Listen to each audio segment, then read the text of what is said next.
Good morning, afternoon, evening, talk radio listeners, and welcome to Trending Tuesday for Season 2, Episode 83. It's May 6th, 2025, and we're already over 34% through the year. Can you believe it? 181,440 minutes down, 126 days in the books, and the countdown continues. Time waits for no one, and neither do the trends. I'm your host, Jonathan Riley, here to dive into the hottest topics in tech, media, and digital life. So, grab your favorite beverage, sit back, and let's jump into today's conversation. On today's episode of Trending Tuesday, we're talking about something that has us all scrolling, clicking, and yes, maybe even questioning our bank accounts. Streaming overload. In the era of endless subscriptions, on-demand content, and rising costs, are we reaching our breaking point?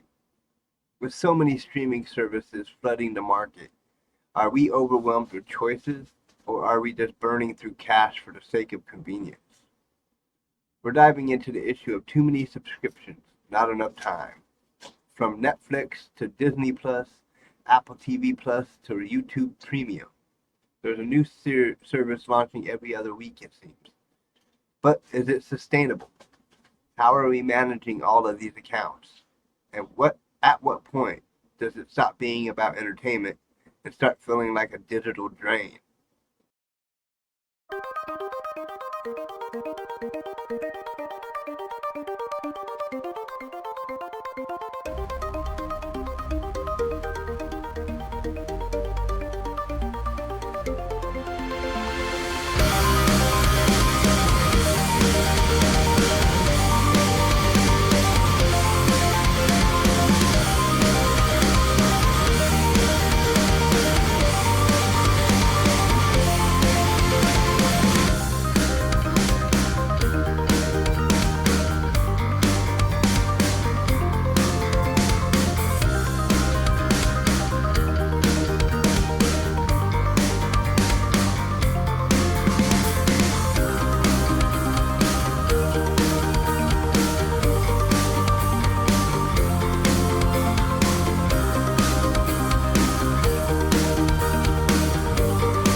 The following is rated TV MA and is intended only for mature audiences. Viewer discretion advised.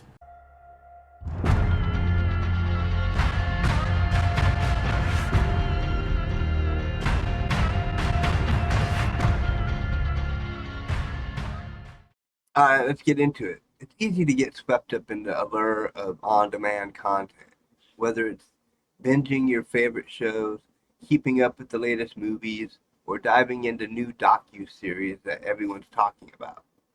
But as subscription costs keep rising and more services crop up, the question is, are we getting more for our money or just spreading ourselves too thin?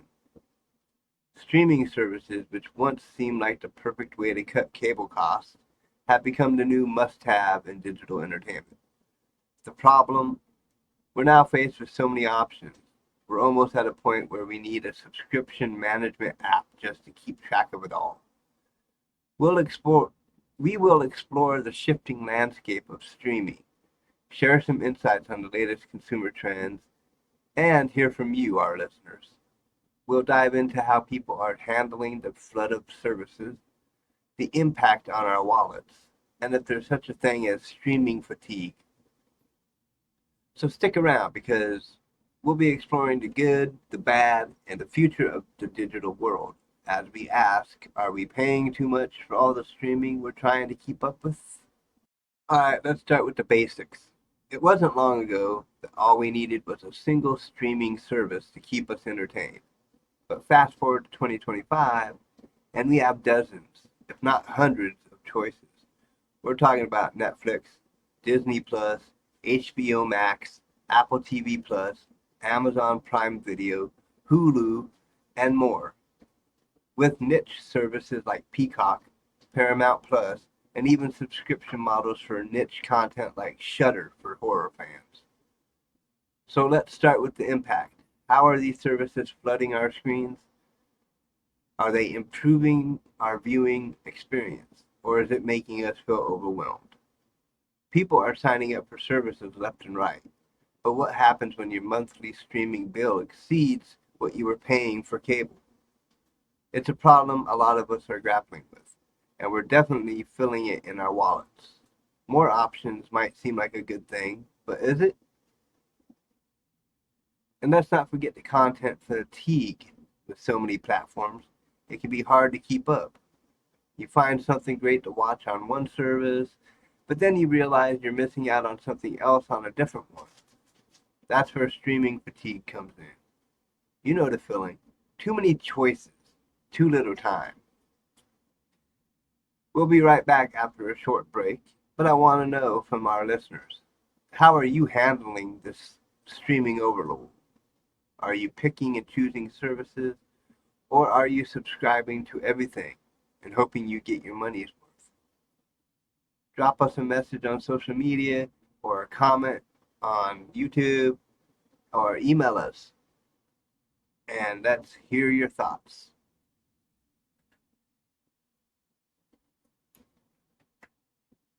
Now, let's zoom in on the specific services and how they're influencing consumer habits. First off, Netflix has long been the king of streaming, and its reign is being challenged. With its price hikes and content shifting, people are starting to feel the pinch. Many subscribers are rethinking whether it's worth it anymore, especially when services like Disney Plus are offering exclusive content from massive franchises like Star Wars, Marvel, and Pixar, all for a similar price point. HBO Max, or should I say Max now, is another player that's evolved. It offers a solid blend of premium movie releases and original programming like Succession, Euphoria, and the iconic Game of Thrones.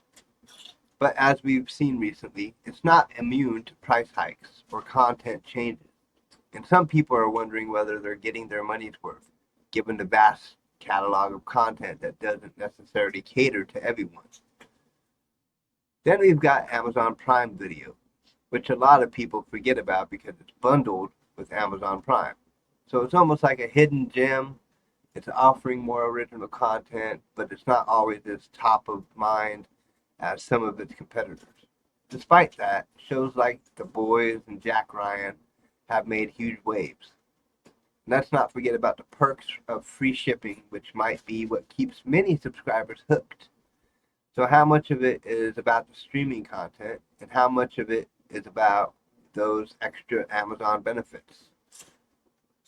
Then we have Apple TV has also been making noise recently with its high quality originals like Ted Lasso, The Morning Show, and Severance.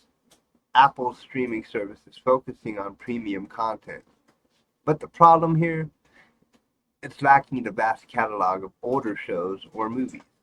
For many people, Apple TV Plus might feel a bit bare bones, even though the content it does have its top notch. And we can't leave out services like Hulu, Peacock, Paramount Plus, and YouTube Premium. They each have their own niche, but are slowly building out bigger libraries. Peacock offers a solid range of Universal content and NBC shows, while Paramount Plus leans heavily into Viacom's back catalog and CBS exclusives.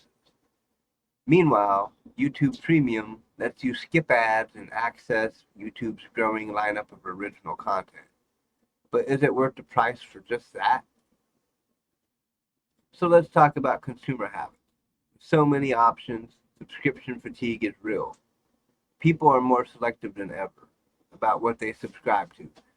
According to recent surveys, over 50% of people are now binge watching across multiple platforms, meaning that instead of watching content on a single service, they're jumping between three or more at once.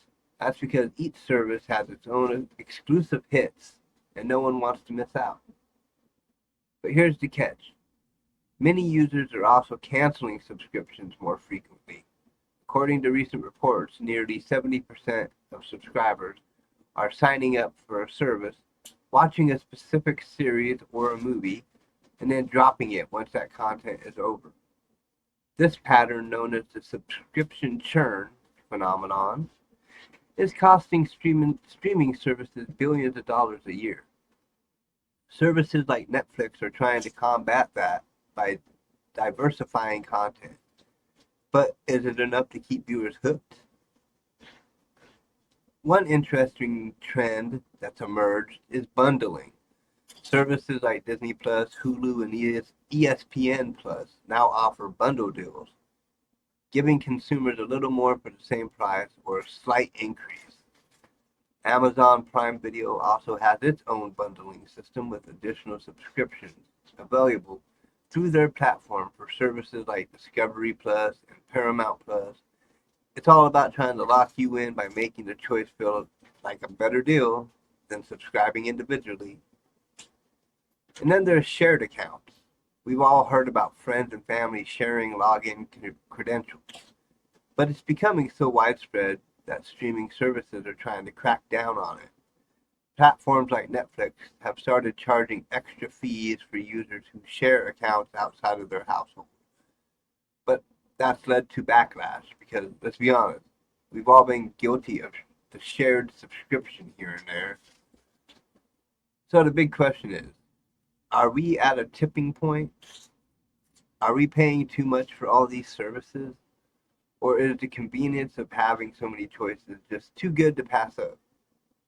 How do we feel about the rising costs of streaming? And how far will these companies go to squeeze out every dollar? Now let's dig into how these streaming services are adapting to meet our changing expectations. With the rise in subscription fatigue and the growing demand for better value, these platforms are evolving in a few interesting ways to try to keep you subscribed and watching. Let's break it down. Number one, content diversification and international expansion. One of the most noticeable shifts is how streaming services are diversifying their content to appeal to a wider audience. Netflix, which once made its name with a strong focus on movies and TV shows, has now invested heavily in international content, whether it's Spanish language hits like Money Heist or French dramas like Lupin. Netflix is creating content that speaks to a global audience. They are also producing more genres and niches to keep viewers engaged across the board. Even Amazon Prime Video has stepped up its game in terms of international content, expanding beyond Hollywood blockbusters. For example, they've made big moves in the UK and India, investing in original series and movies.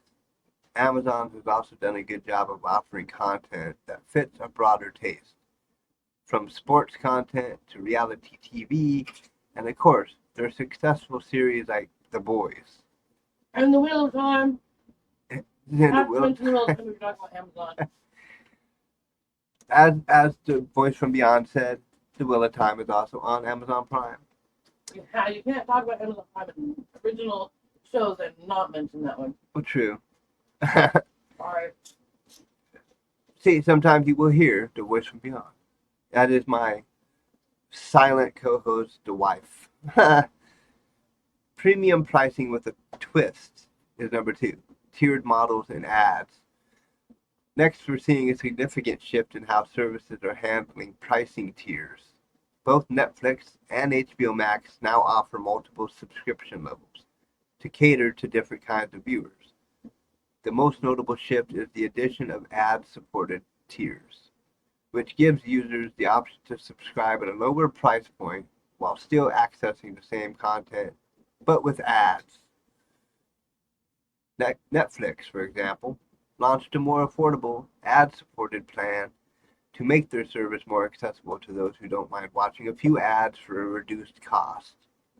Meanwhile, HBO Max, now Max, has done something similar by introducing an ad-supported version at a lower monthly price. It's a trend we're seeing across the industry, and many experts believe this is the future of streaming, offering freemium models where ads are part of the experience. Focusing on exclusive and high-quality originals is number 3. As we've talked about earlier, exclusive content is king.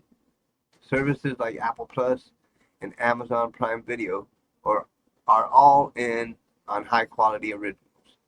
Apple TV Plus has focused on the small but mighty catalog of original content like Ted Lasso, The Morning Show, and For All Mankind. Their strategy is clear. Go for fewer but premium quality productions that appeal to a highly engaged audience, rather than trying to be everything to everyone. Amazon Prime Video is similarly pushing boundaries with high budget projects like The Lord of the Rings, The Rings of Power, making sure it gets the attention of a global audience. The goal here is to create buzzworthy content that people are willing to subscribe for, whether it's an award-winning drama or a massive blockbuster series. Number 4, partnerships, bundling, and cross-promotion. Another key move we are seeing is strategic partnerships and bundling. Disney has already cracked the code on this with their Disney Plus, Hulu, and ESPN Plus bundle, which offers consumers more value for a similar price. By combining services, they're appealing to a wider variety of tastes and keeping you locked in across multiple platforms. This type of bundling has been a huge hit with families and sports fans, but what about the rest of us? Amazon Prime Video also bundles content, particularly with the addition of channels like Discovery Plus, Paramount Plus, and AMC Plus, allowing users to add content to their existing Prime subscription for an additional cost.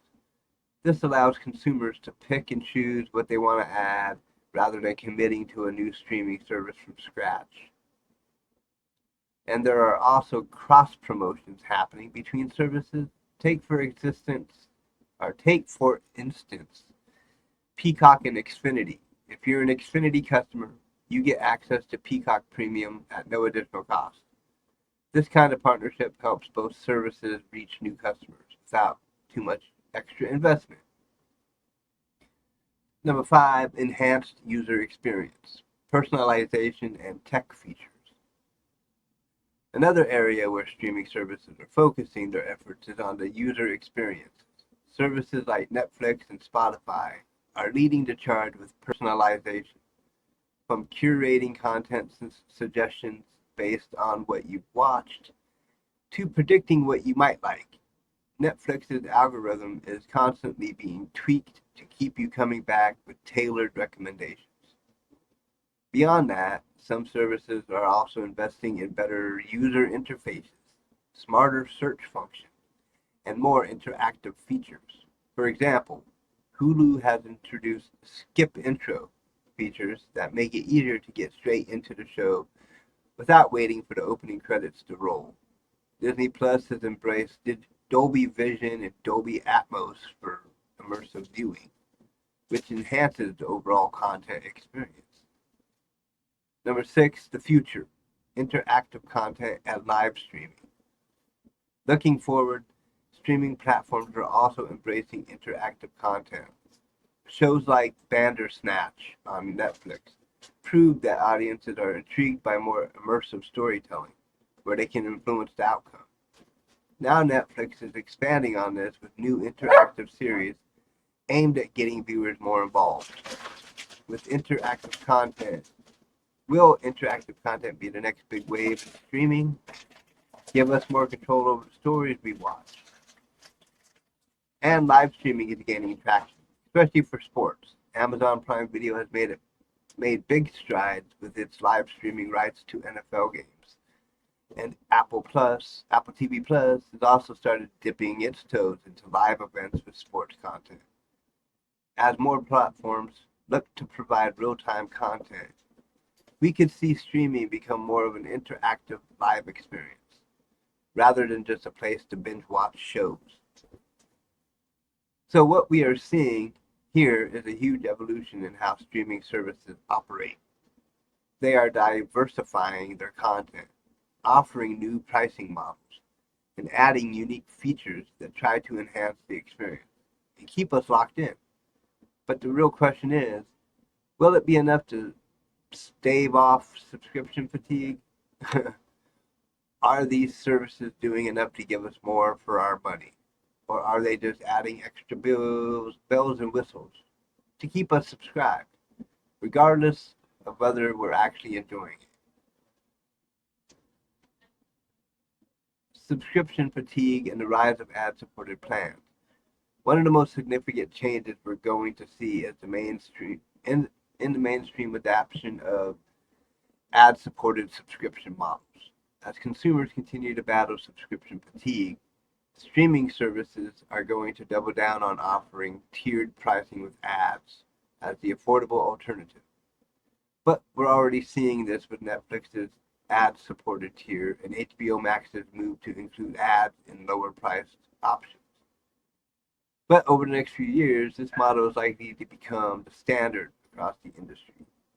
As services like Hulu, Peacock, and Paramount Plus have shown, ads allow platforms to offer lower subscription costs, which could make streaming services more accessible to a wider audience.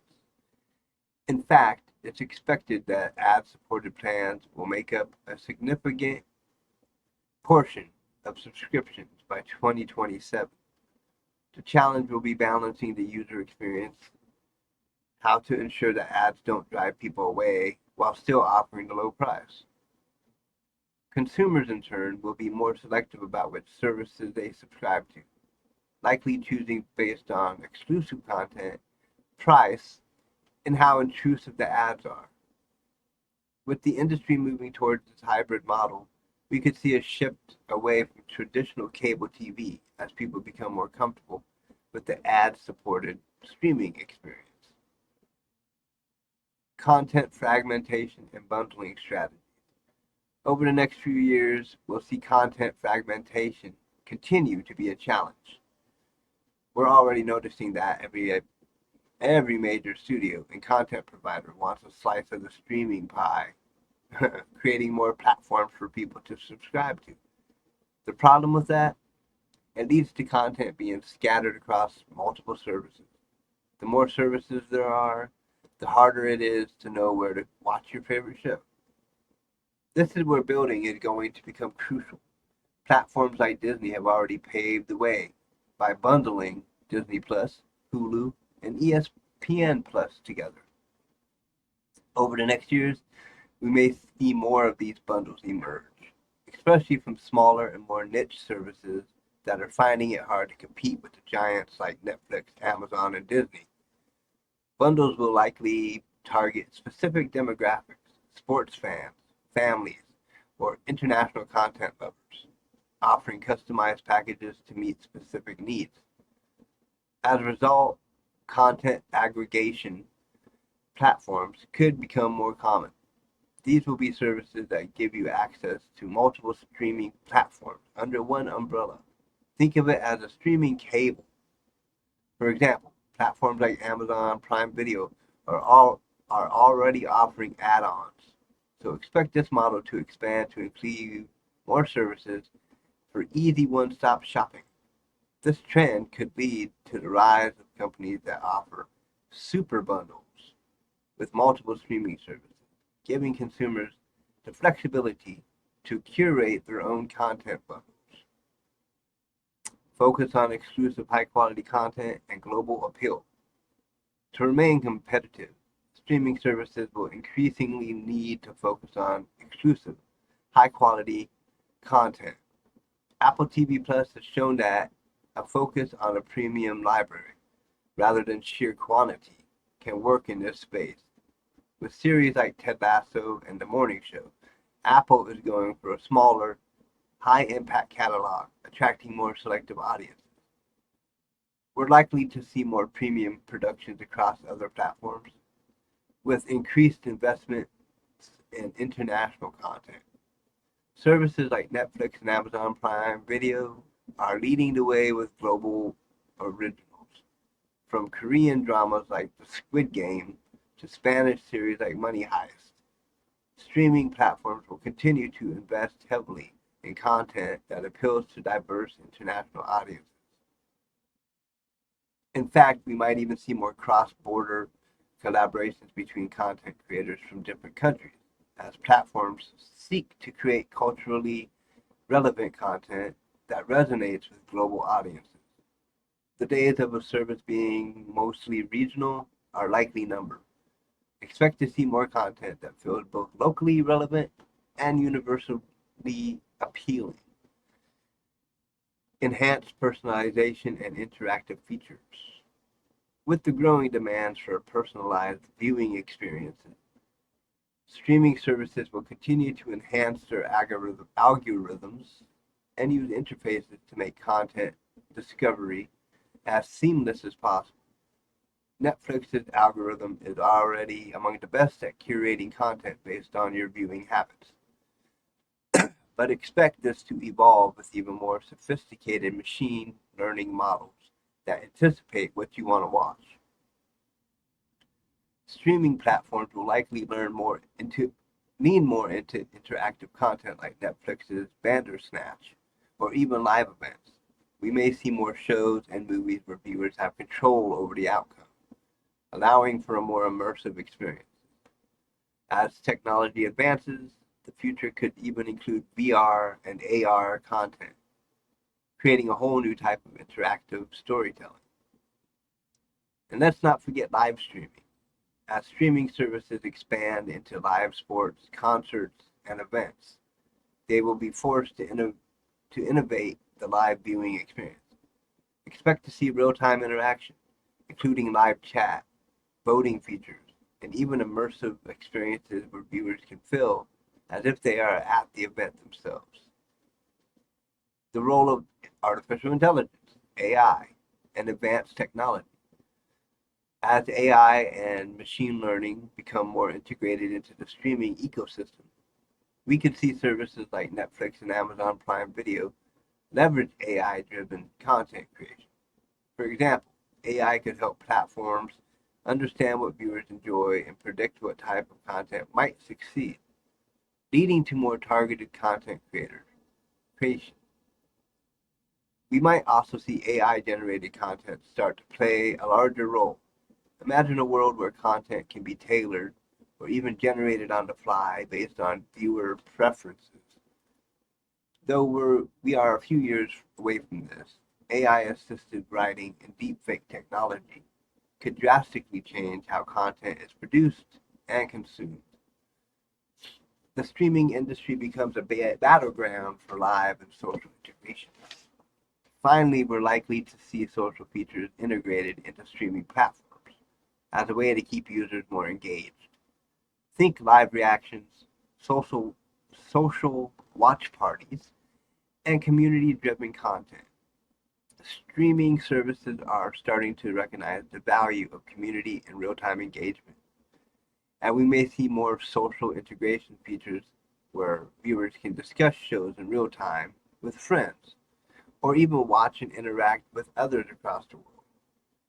So to sum it up, the next few years we will see streaming platforms refine their approach to pricing models, content offerings, personalization, and user engagement. The focus will shift toward more premium content while ad-supported models become more common. And in a world where more and more people are streaming, it'll be interesting to see how services continue to innovate and evolve to maintain their place in the growing market. Well, that wraps up today's discussion on the future of streaming. It's clear that this is a rapidly evolving space, and it's going to be interesting to watch how it all plays out over the next few years.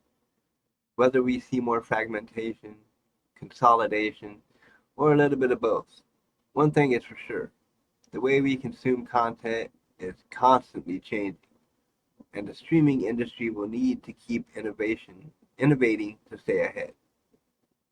Thanks so much for tuning in to this week's Trending Tuesday. If you have thoughts on how the streaming industry is shaping up or predictions for where it's headed, be sure to reach out and share with us. You can follow the show on social media, and don't forget to hit that subscribe button so you don't miss any future episodes. Until next time, remember, stay up to date with all the latest trends and tech in your digital life. And keep on streaming. Just don't let it overwhelm you. See you next Tuesday. And in the description, you'll find the email address for any of the shows this week. Motivational Monday, Trending Tuesday, Wedgie Wednesday, Time Warp Thursday, or finally Friday. All the email addresses will be in the description. Feel free to email me on either of those emails and share your opinions with me, and you may be featured on a future episode. Take care, much love, have a good rest of your week, and see you tomorrow for Wedgie Wednesday.